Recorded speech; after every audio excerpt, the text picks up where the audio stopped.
La seule personne qui doit être fière de toi, c'est toi-même. Tu sais, j'étais en train de penser à ça, mais souvent dans la vie, on peut attendre que de la reconnaissance extérieure. La reconnaissance de qui on est, en fait, tout simplement, parce que dans l'enfance, peut-être qu'on n'a pas été reconnu. Si on n'a pas été reconnu par nos pères, par exemple, PAIRS, ou les personnes qui t'accompagnaient à l'enfance, c'est parce que ces mêmes personnes-là, peut-être elles-mêmes, n'ont pas été dans cette reconnaissance vis-à-vis de leurs parents, etc. C'est un cycle sans fin finalement via la reconnaissance.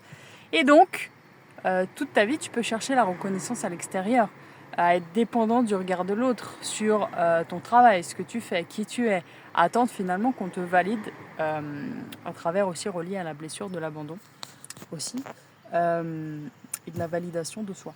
Donc, à partir du moment où tu captes finalement que t'attends par exemple que cette personne te reconnaisse, te voit, et que ça crée une sorte de contraction, de frustration intérieure un peu, c'est à ce moment-là, tu vois, où tu n'obtiens pas ce que tu veux à travers la blessure de l'ego finalement.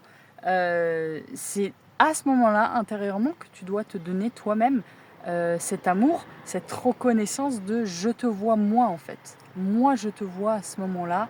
Toi, cette part qui a besoin d'être reconnue, d'être vue, moi je te vois. Et c'est un travail intérieur à faire de soi-même à soi-même pour justement te libérer du regard des autres, de l'extérieur et devenir finalement ton propre parent qui te soutient, qui est là pour toi et ne plus dépendre de l'extérieur.